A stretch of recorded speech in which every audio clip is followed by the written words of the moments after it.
Nosotros arrancamos la clase inicialmente viendo si bien el concepto de desarrollo sustentable y sobre todo acotado a lo regional tenía que ver principalmente para nuestra región de cómo los distintos modelos de desarrollo aplicados a lo largo de la evolución de las sociedades estaban influidos y cómo influían no solo en el desarrollo económico, sino también en las expresiones culturales. Más o menos esa podría ser la síntesis de lo que quiere tratar este concepto de desarrollo sustentable regional aplicado o desde un punto de vista cultural. Hicimos un repaso del modelo económico de segunda mitad del siglo XIX en Argentina, cuando termina el modelo de los saladeros, sobre todo en la Pampa húmeda, donde rosa era la expresión de los saladeros, y eso definía y definió un modelo económico que generó sus expresiones. Ese nuevo modelo tenía que ver con la agroindustria, la producción agrícola, la migración europea, básicamente, y llegó hasta la década del 30 del siglo XX. Ahí vimos cómo este modelo tuvo expresiones ambientales y expresiones culturales. Las expresiones ambientales dadas, por ejemplo, con lo que implicó el ferrocarril, la explotación de tanino en el Chaco santiagueño, chaqueño, lo que implicaba la mirada de la economía, de lo que era la explotación de esos recursos. Desde el punto de vista urbano, el auge de la ciudad y sus impactos ambientales por una falta de planificación, por el crecimiento demográfico, las llegadas de las enfermedades, la mudanza de los barrios y en el caso de Buenos Aires, ¿no?, la presencia del cólera, de la fiebre amarilla. Diferenciamos entre recursos renovables, o sea, naturales renovables, y recursos naturales no renovables. ¿Se acuerdan esa primera diferencia? Y estaba dada por la tasa de recuperación o la tasa de aprovechamiento del recurso, que en un caso estaba, por supuesto, comparada con la posibilidad de que sea recuperada en términos de generaciones del hombre. Los no renovables porque la tasa de recuperación excede las generaciones, la posibilidad de verlo a partir de 2 o 3 generaciones, como el caso de los minerales, el petróleo, el gas. Y en el caso de los recursos renovables, tienen que ver con, sobre todo, los recursos biológicos, donde el desafío estaba implicaba reconocer la tasa de crecimiento para saber cuánto de ese recurso se puede aprovechar sin degradar el propio recurso. Empezamos a hablar del caso de Brasil, en el caso del Amazonas precisamente, el caso de Bolivia y Venezuela con lo que era el gas, el petróleo, cómo la dependencia de un recurso, en el caso de los ligados a los no renovables, definieron por mucho tiempo y definen el modelo de sociedad. En algunos casos se puede ver la diferencia de cuando el rol del Estado estaba definida de quién eran las regalías del aprovechamiento de ese recurso, o cuando estaba bajo un modelo liberal y las regalías de eso generalmente eran simbólicas. Hoy mismo se puede ver en cómo uno de los cambios del gobierno en Argentina fue bajar la retención a la minería. Eso implica una definición política de una visión de cómo se aprovechan los recursos. En el caso de Brasil y del Amazonas en particular, hay dos expresiones que hacen a esto de la visión del desarrollo sustentable y cómo uno puede ver la cuestión de alguna expresión cultural. Nosotros vimos algo de los garimpeiros. ¿Se acuerdan qué eran los garimpeiros? Los que buscaban y buscan oros, para que vean la dimensión social de ese emprendimiento, de ese emprendimiento, pongámosle ese nombre, pero de esa actividad. Estamos hablando de que hasta la década del 80 había 500.000 personas vinculadas a ese... Buen día, buenas tardes. Vinculadas a esa actividad. El garimpeiro, en un área, se imaginan Amazonas, siempre vinculada a los ríos, es un proceso bastante degradativo, por decirlo en algún término, en cuanto a la forma de explotación y aprovechamiento del recurso mineral en este caso. En realidad el garimpeiro buscaba no solo oro, también otras piedras preciosas y metales. Pero alguna descripción de algunos autores hablan de una comunidad bastante básica en cuanto a calificación, agresiva en cuanto a su trato, donde había presencia principalmente de hombres, prostitución, drogas, y en realidad, y esto vamos a verlo en cuanto al concepto de desarrollo sustentable, en cada una de las expresiones de lo que sería este nivel más básico de actividad económica, siempre van motivados por el sueño de encontrar el gran yacimiento y hacerse ricos, pero en ningún momento, sobre todo lo que historia la actividad, se ha podido dar esto, porque ellos trabajan semanalmente, lo comercializan al mercado de la aldea, generalmente ese comerciante es el que, o sea, si lo podemos comparar con alguna actividad más conocida, es el que maneja los precios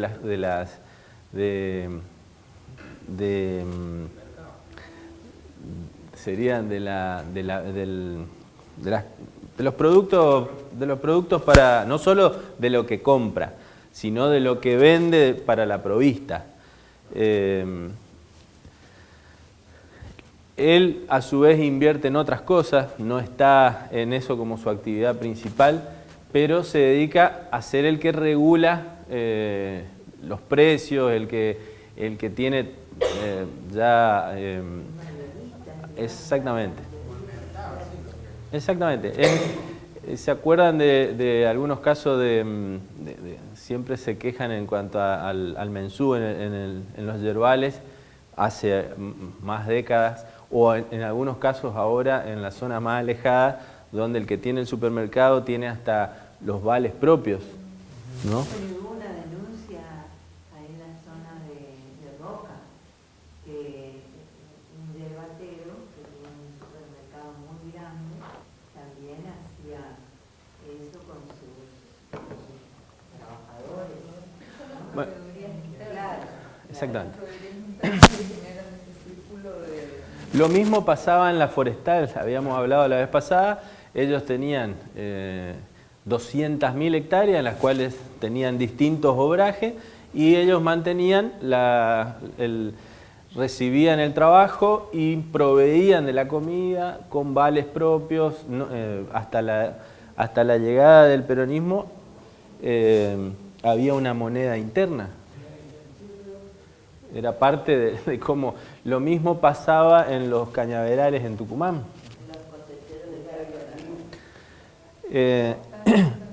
Bueno, para que vean que esto es una expresión de toda América Latina, no es solo de esto que estamos viendo hoy acá. Y que nos alcanzó hace poco. Exactamente. El caso de los garimpeiros, entonces, todavía hay actividad de este tipo en Brasil, está muy ligada al nordeste brasileño, vinculada a los ríos, es muy contaminante en cuanto usa mercurio para poder disociar el oro principalmente del resto de las piedras.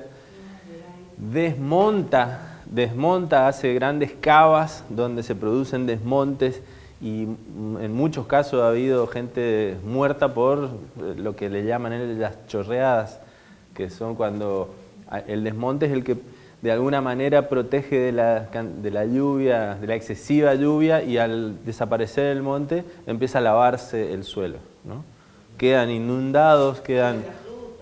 Sí, lo que más se conoce por ahí, lo que ha pasado ya en ciudades más grandes que también tienen la misma causa. La segunda actividad más conocida también en Brasil en esto de la relación sociedad-naturaleza son las seringas. No sé si escucharon hablar de los seringueiros.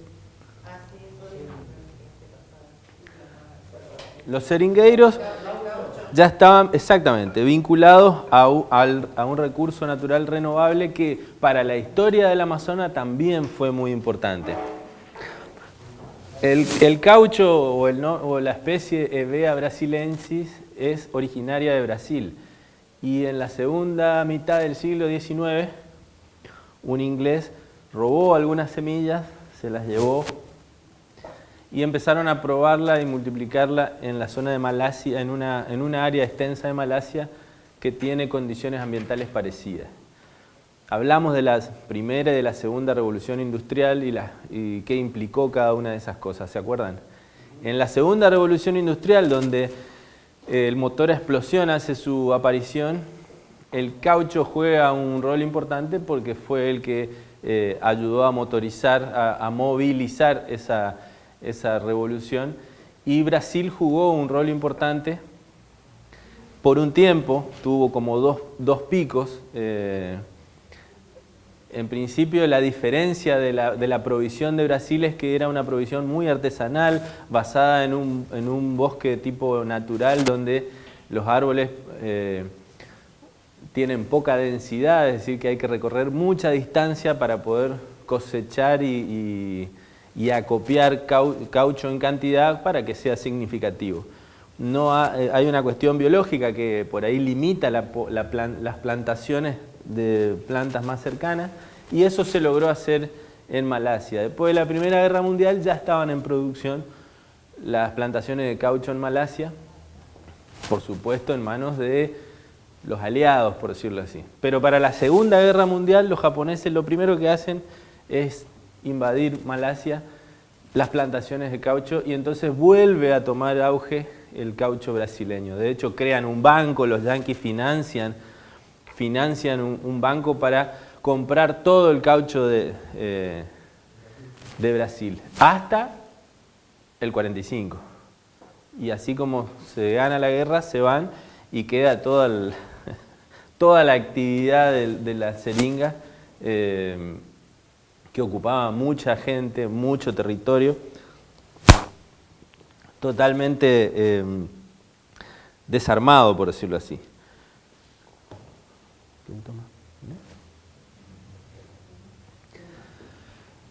Esta relación de algún tipo de recurso con el modelo de desarrollo, en este caso lo que contamos de la Hevea, también puede encontrarse en Misiones.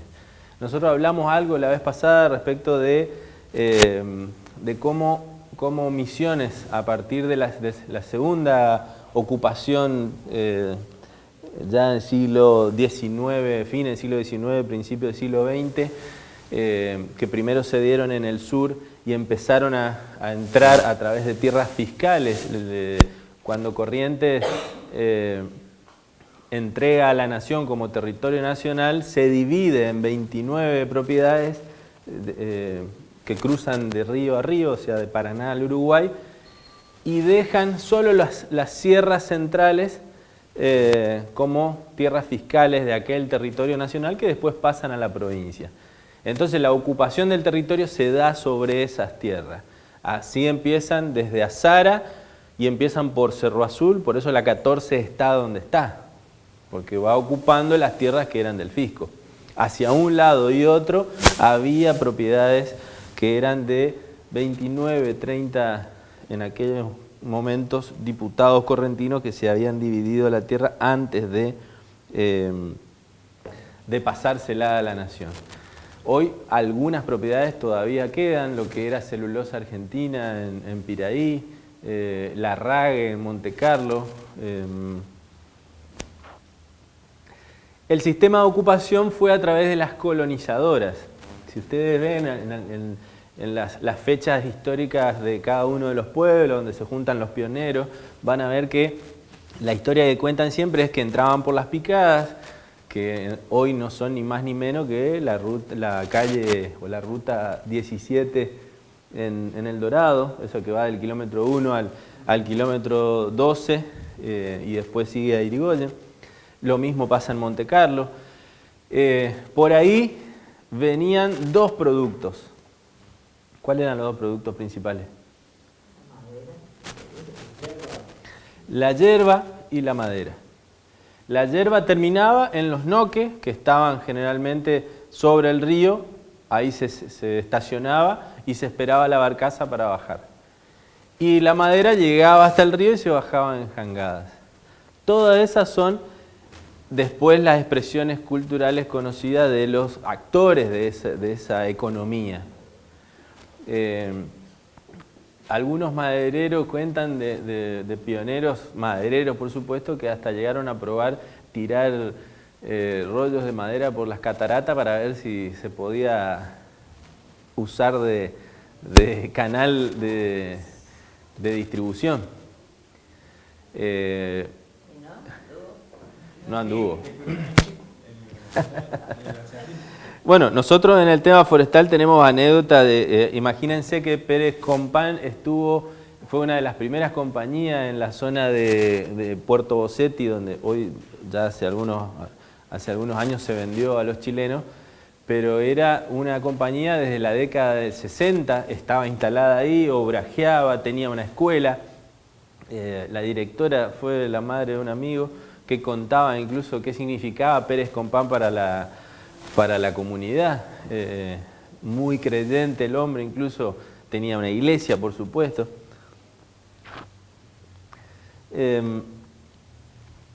Entonces, hay un libro que lo mencionamos la vez pasada. Este es el que cuenta particularmente el de Amazonas, área codiciada, la cuestión de la relación de los recursos naturales respecto del modelo de desarrollo brasileño. Y la otra era el de colonos y ocupantes, que además de contar un poco, esta es de Gabriela Schiavoni de la Universidad de Misiones, además de contar, ella hace un estudio sobre la diferenciación social en el medio rural misionero, va identificando estos procesos de ocupación del territorio y se va identificando perfectamente por lo menos 3 categorías sociales, por decirlo así, de colonos, de ocupantes, que van siendo los que van generando no solo la ocupación del territorio, sino también van metiendo el modelo en el cual Misiones hoy puede mostrar cooperativas, empresas familiares vinculadas a la agroindustria, y que si cuando uno lo va leyendo vamos identificando no solo la cuestión de la relación entre, imagínense, una evolución de todo el siglo XX para poder tener lo que hoy ya conocemos, leemos, algunos me imagino vienen del interior o tienen parientes del interior, para llegar a lo que fue la ocupación de San Pedro, que debe ser una de las comunidades más viejas, o de Andresito, que arranca en la década del 80. Fueron distintas corrientes, pero la identificación del modelo social está muy interesante. Ella habla de 3 categorías por lo menos. Primero, el campesino, aquel que solo cuenta con su mano de obra, ese es su recurso y trabaja solo para sustentar su familia. Lo diferencia del colono de aquel que puede ya generar algún excedente, pero no se puede diferenciar de el que después va a ser si se quiere, el industrial. No, ya el industrial, porque le agrega valor. Hoy hay muchas empresas locales donde el dueño ya no es el que trabaja la tierra, sino que ya contrata gente. Su familia tampoco trabaja. El colono está en ese intermedio entre que no puede diferenciar cuánto del ingreso generado es real, porque está en ese ingreso está también metida su mano de obra y la de su familia, pero genera excedente como para diferenciarse del campesino. ¿Se entiende esa distinción social?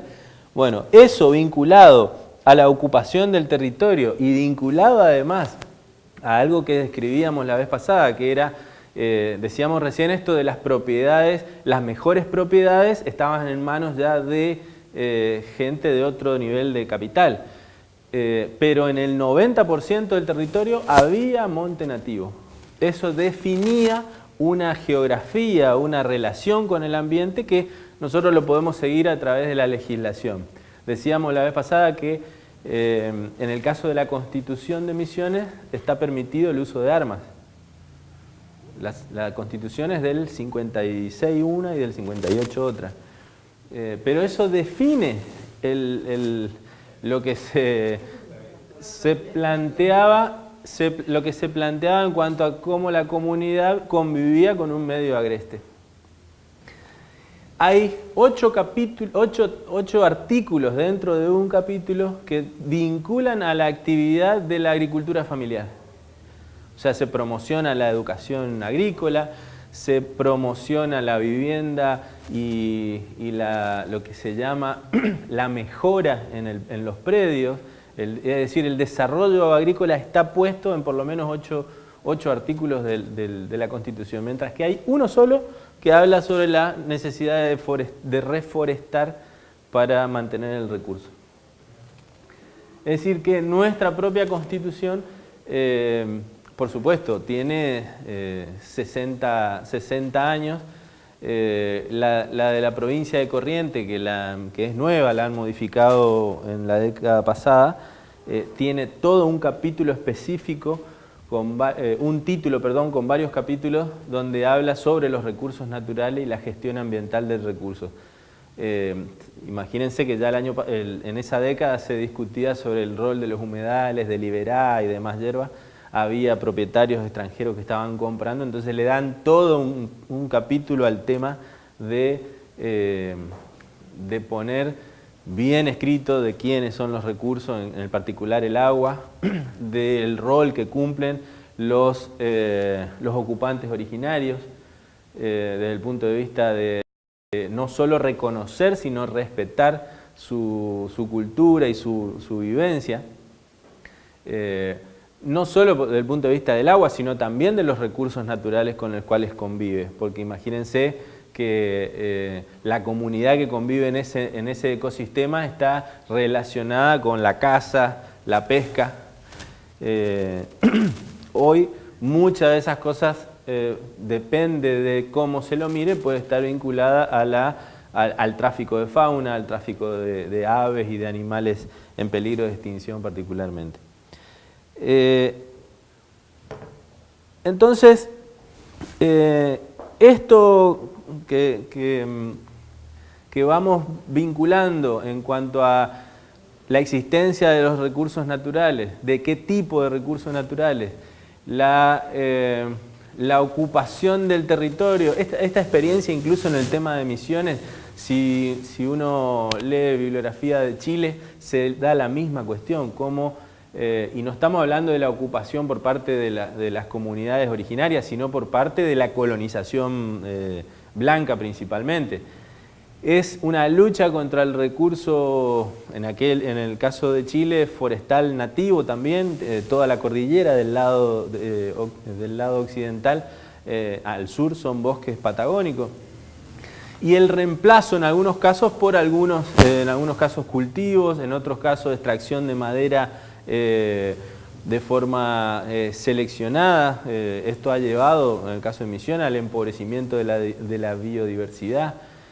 Y el hecho de no haber en ningún momento generado alguna política que tenga que ver no con la conservación. Misiones recién arranca en el 92 con un sistema de áreas naturales protegidas, sino con la cuestión de la educación vinculada al recurso, al estudio del recurso natural.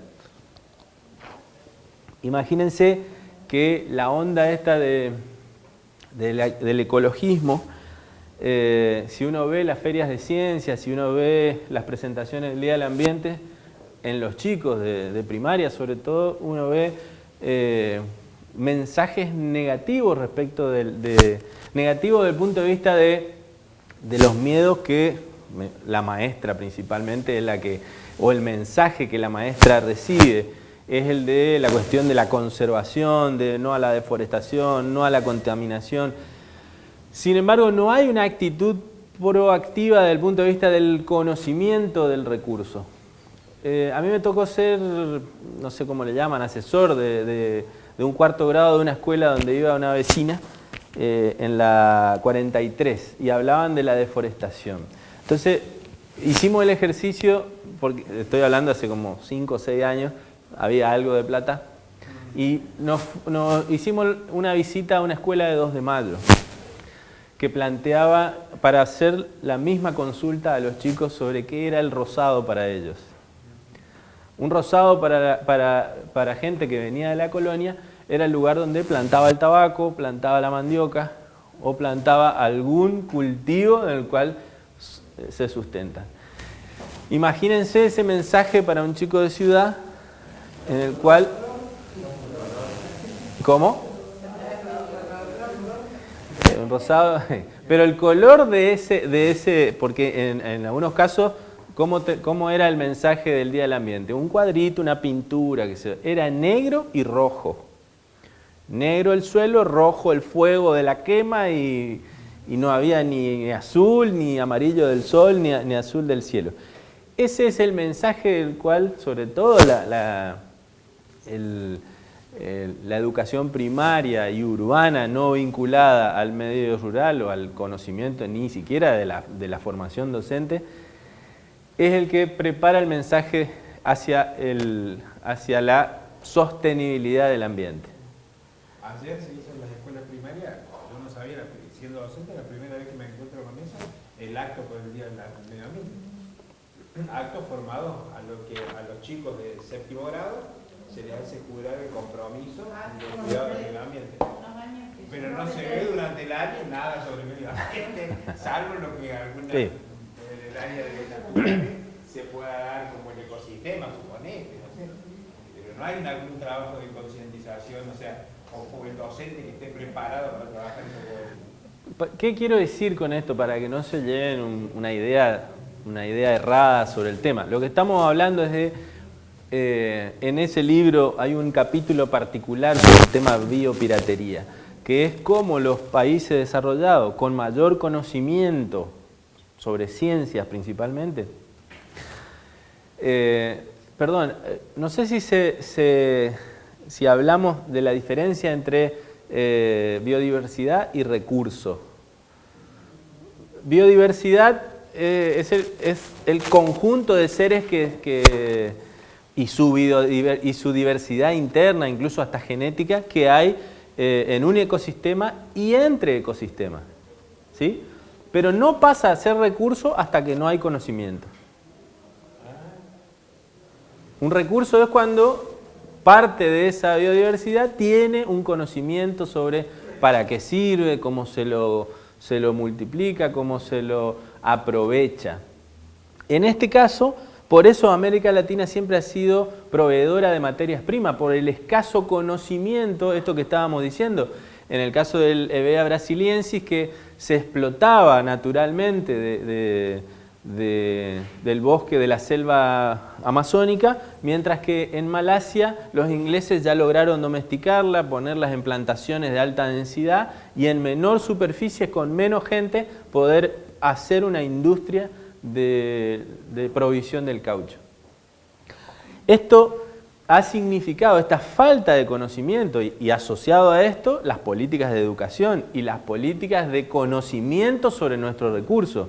Ha implicado la degradación del ambiente, la falta de desarrollo y la falta de continuidad en lo que llamaríamos un concepto de desarrollo sustentable. Hubiera sido de que en el caso del Chaco se aproveche no solo a una tasa de aprovechamiento que haga que el quebrachal se mantenga, sino también, si uno dice, bueno, pero es muy lento para crecer, vamos a tardar generaciones para poder aprovecharlo, bueno, por lo menos generar conocimiento, es decir, desarrollar un modelo educativo que genere alternativas, que aplique conocimiento, genética, exactamente, para seguir aprovechando el recurso. De eso se trata hoy la mayoría de las líneas de lo que se transforman en sectores económicos importantes. ¿La soja va en contra de todo eso, no? No, la soja es la expresión de lo que estoy diciendo. La soja es hoy un cultivo. No. La soja es hoy un cultivo que era artesanal hace 50 años y tiene tanto conocimiento aplicado que es más innovador que muchas industrias. Es decir, el tema está dónde se desarrolló el conocimiento, de quién es el conocimiento, porque hay algunas sojas que pagan regalías a Monsanto porque ellos son los dueños del conocimiento. Pero hay maíces donde el mejoramiento genético es de semilleros argentinos y la plata queda en Argentina. En soja también. Es decir, el tema está... Si nosotros, perdón, hablábamos en la clase pasada creo que lo mencionamos por lo menos, de lo que significó o significa la represa de Yacyretá en términos de desarrollo económico. Desde el punto de vista de la exclusión, hay expresiones culturales que podemos identificar de cómo quedaron excluidas del modelo, pero podría haber sido de otra manera.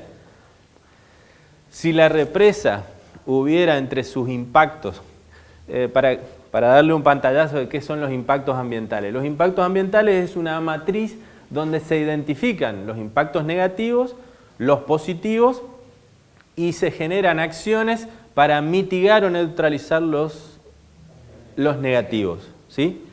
El caso de la represa de Uruguay inundó 8.000 hectáreas en la cuenca del Uruguay. Ubican Banda al norte, hay una represa, no sé si vieron.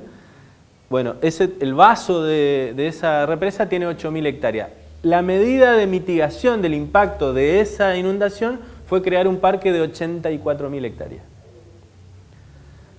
O sea, 10 veces más. 8.400 fue lo que inundó. El parque Malvinas, Argentina y Uruguay suman 84.000 hectáreas. No, es la cuenca aguas arriba del arroyo. Si uno ve el mapa, que es fundamental que esté para poder conservar la calidad del agua y sobre todo el ritmo del agua. Igualmente, la represa tiene ciclos donde en lugar de funcionar las dos turbinas, funcionan una. Pero no pensé eso desde el punto de vista turístico, por eso me imaginé. No. Bueno, de este lado, el parque... El rol más importante lo tiene aguas arriba, porque es un amortiguador de las lluvias, del ciclo de todo el ecosistema aguas arriba. En el caso de Yacyretá, salvo la erradicación de los barrios, salvo darle bolsones de comida y ahora las costaneras, no ha habido... algunos proyectos, no quiero generalizar, hay algunos proyectos de investigación sobre el tema piscícola, hay una evaluación de agua, pero no han tenido el impacto que debieran haber podido tener. Estamos hablando de una represa que genera el 10% del consumo de energía del país. Entonces, la cuestión no está tanto, por supuesto que es importante, no es lo mismo hacer en un plano a hacer en un surco, una represa donde se inunda menos superficie. Y para el caso de los Misioneros, la cuestión territorial es importante porque no es mucha la superficie que tenemos. Pero desde el punto de vista del planteo de las inversiones para mitigar los impactos, hubiera sido otra cosa si se pensaba en términos de educación, de desarrollo tecnológico a partir de eso. Digamos, con la cantidad de recursos que salen a partir de esa inversión podría haber sido de otra forma. Y hoy estaríamos discutiendo tal vez otra cosa respecto de las represas. Ahora, volviendo a la parte de lo que vos hablabas de conocimiento, parece que una cosa también es hablar del conocimiento puesto en manos, por ejemplo, de la educación en las escuelas, y otra cosa es por ahí que lo tome, que la explotación de una manera como la del pino sea tomada por una empresa privada y sea explotado por uno solo, digamos. Sí, desde ya. Las posibilidades de crear en un futuro. En realidad no terminé la idea, pero la cuestión del conocimiento y esto de cambiar biodiversidad al concepto de recursos naturales tiene que ver con que, y decía que ese libro tiene 1 o 2 capítulos sobre biopiratería, donde ¿quiénes fueron los primeros que le agregaron conocimiento a la biodiversidad? Los aborígenes. Identificaron las especies, así como los alimentos que hoy consumimos, vegetales y animales, fueron identificados y mejorados por los agricultores desde hace 10.000 años. En el caso de las especies que están en la selva y que la mayoría de acá por lo menos usa, si no, no existiría la placita, no existiría los distintos yuyeros que sabemos que te recomiendan tal cosa para la piedra en el riñón, para la piel. Ese conocimiento es el que se han apropiado en algunos casos, algunas empresas, patentan el principio activo de un recurso natural que está en otro país y después te lo vuelven a vender. Claro, porque lo que permite el conocimiento es transformar ese recurso en insumo.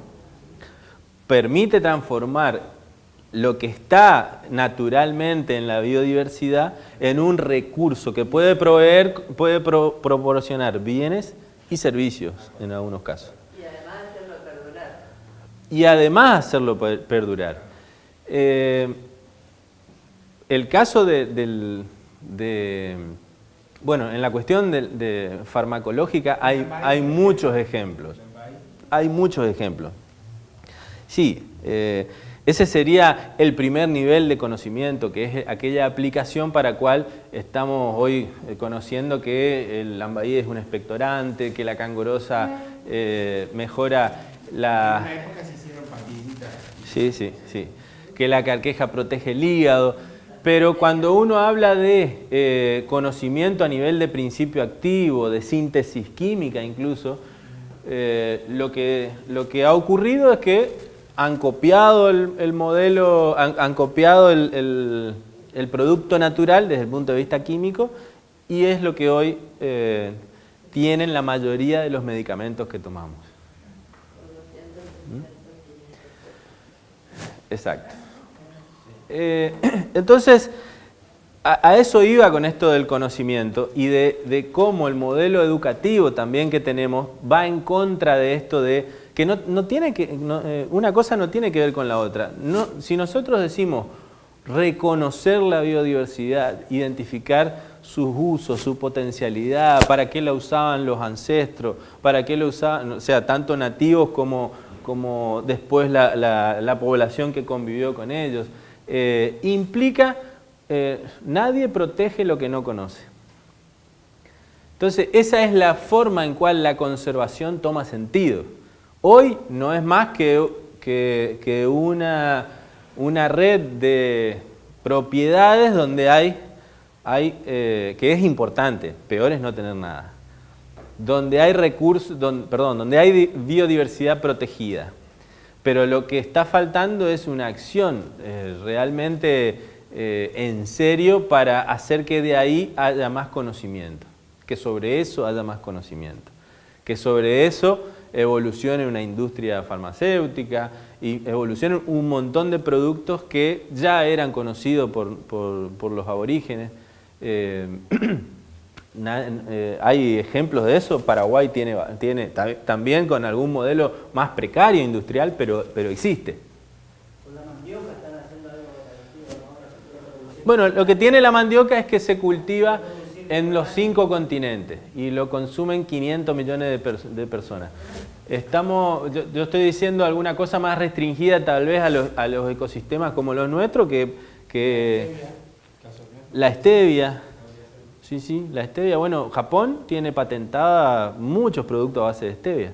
Sin embargo, es originaria de acá enfrente. Y China es el primer productor de stevia. El aprovechamiento ahora del té también, que he visto que la base de té de todos colores, rojo, blanco, verde, seco. Bueno, no sé si se va entendiendo esto de la cuestión de los recursos, la relación sociedad y naturaleza, el rol de los recursos, el rol del Estado en alguna de estas cosas, para desarrollar conocimiento, para aplicar retenciones donde tenga que, porque también el Estado tiene que poder financiarse para aplicar este desarrollo de conocimiento. Pero en algunos casos no ha cambiado la actitud a pesar de tener recursos. Esto que estábamos diciendo, de cuál es la actitud hacia el conocimiento de los recursos, hacia el desarrollo de conocimiento de los recursos. Una cosa puede decir, bueno, no tengo con qué. Otra es, teniendo, no hemos cambiado. Estas son las cuestiones que en la educación no se discuten, que son las cuestiones de fondo, no las de forma. Y en cada una de estas cuestiones han aparecido esto que decíamos de las expresiones culturales. Y así como identificábamos por lo menos 3 niveles en la cuestión del campesino, el colono y el industrial o el dueño de la agroindustria, siempre las expresiones, la mayoría de las expresiones que conocemos tienen que ver con este último, o mejor dicho, este primer peldaño que tiene esta escalera de ascenso en este modelo capitalista, que uno lo puede proyectar a muchos modelos de desarrollo económico o de subdesarrollo. Lo del hachero en el Chaco, lo de los garimpeiros en el Amazonas, la expresión, uno de los más conocidos en el caso de la seringa fue Chico Méndez, que hizo de su movimiento, él creó un sindicato de seringueiros, movilizó a Brasil, lo intentaron matar 5 veces hasta que lo lograron, pero él antes de eso pudo armar su sindicato, logró no solo derechos para sus compañeros, para sus asociados, sino que además planteó el tema del manejo sustentable. Fue un caso de defensa mundial en el tema porque a esos lugares se le llamó, incluso se los categorizó como áreas esos lugares, el nombre es áreas de conservación extractiva. Es parece sí, parece alguna cosa antinómica, pero en realidad tiene que ver con que eso de la tasa de extracción no supere a la de la renovación. Entonces lo que permite es no degradar el recurso. Esto incluso, este principio estaba planteado para lo que es reserva de biosfera en Yabotí, pero nunca se pudo, no estoy seguro de que podamos asegurar la sustentabilidad. Lo que pasa es que también ocurre que a veces la propia naturaleza tiene estos recursos en lugares tan inhóspitos que son los que un poco han protegido del hombre o de la comunidad. Sí. Pero en el caso de Chico Mendes, es uno de los íconos de la conservación y el manejo sustentable de recursos, en este caso los árboles del caucho en Brasil. Bueno, su movimiento incluso tomó forma política y son los que estaban en tercer lugar en las elecciones donde Dilma ganó. Después de los liberales estaba el movimiento ambientalista. Que cuando quedaron los dos en la última etapa ya, sus propuestas pasaron a ser liberales, no tenían nada que ver con el movimiento originario y creo que ahí perdió credibilidad. Pero esa es una buena expresión no solo cultural, sino política de un movimiento que nace en esto de la relación ambiente-naturaleza. Imagínense cómo fue la cuestión del auge del caucho, que todo el estado de Acre en realidad fue un litigio entre la ocupación de los brasileños, eso era originalmente de Bolivia, y era tal la intrusión, la ocupación de los brasileños que después se lo tuvieron que comprar a Bolivia. Y en realidad primero crearon un estado independiente y después en el derecho internacional Bolivia le terminó vendiendo. Pero es el estado brasileño que está bien arriba de Bolivia. 9 países aportan a la cuenca del Amazonas. Imagínense lo grande que es, ¿no? Desde Bolivia hasta Venezuela, además de Brasil. ¿Qué se sabe de esa cuenca? ¿Cómo está, digamos, hoy día con respecto a...? Según este libro es del 2005. Según él, el avance de la deforestación anda como mucho en el 2% anual. O sea, es un estado tan grande, imagínense que ocupa el 50% del territorio de Brasil.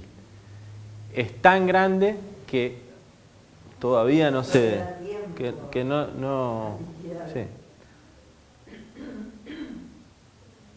Claro, porque ahí entra todo el planteo ambientalista, el más planteo ambientalista, es decir, hasta dónde cuando se hace la defensa de un recurso se plantea para atrás, digamos, ir para atrás. No sé si se me entiende. Yo conocí Perdóname, con la transamazónica, es decir, evidentemente se deforestaba, se ponía en peligro el comportamiento de los bichos de la selva, qué sé yo, pero también no hacerla era de alguna manera la ruta, quitar la posibilidad de la unión del Pacífico con el Atlántico, por tierra. Entonces, ¿cómo es el asunto ese del buen ambientalismo y el mal ambientalismo, por así decirlo?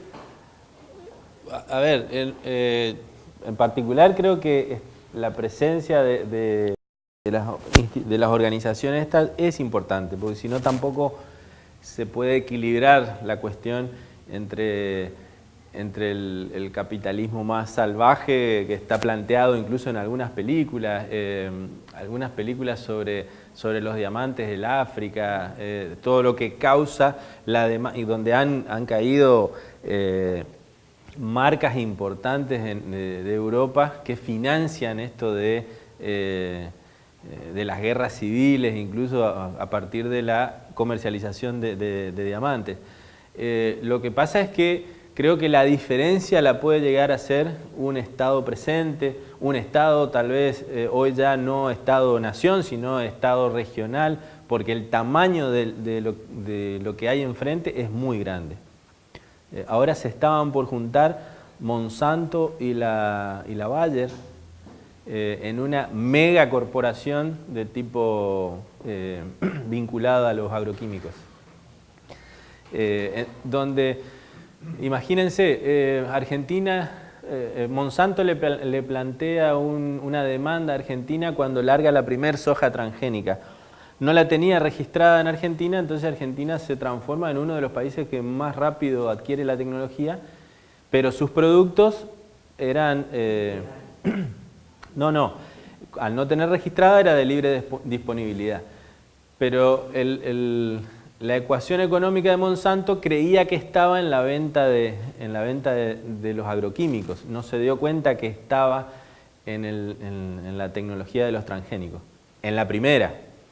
Entonces registra así en los mercados de destino de los productos argentinos. La Monsanto hace un bloqueo de puertos a los productos argentinos y Argentina, que en realidad era a los exportadores argentinos. La Argentina toma una posición de Estado y hace una defensa y le gana, porque los productos que ingresaban a Europa ya no era el poroto soja, la semilla común, sino que eran productos con valor agregado, aceites, harinas, y ahí ya el aporte tecnológico de su semilla ya no tenía influencia. Ese fue el fundamento de la demanda y fue la posición que ganó. Pero ahora, en este segundo, Monsanto le agrega algunas novedades a la soja y, por supuesto, no solo la patenta en Argentina, sino que la patenta en los mercados asiáticos, que hoy son los destinos más importantes. Pero como la soja es una planta, como dijo la expresidenta, un yuyito, en el cual no se hibrida, o sea que semilla sola, los productores se pueden guardar parte de la producción para sembrarla al año siguiente, pero mucho de eso que se guarda va en bolsa blanca, se le llama, o sea, no tiene marca. Entonces ellos, ¿qué quisieron hacer? Quieren cobrar desde el puerto, pasando por cada una de las industrias, además del productor que compra su semilla.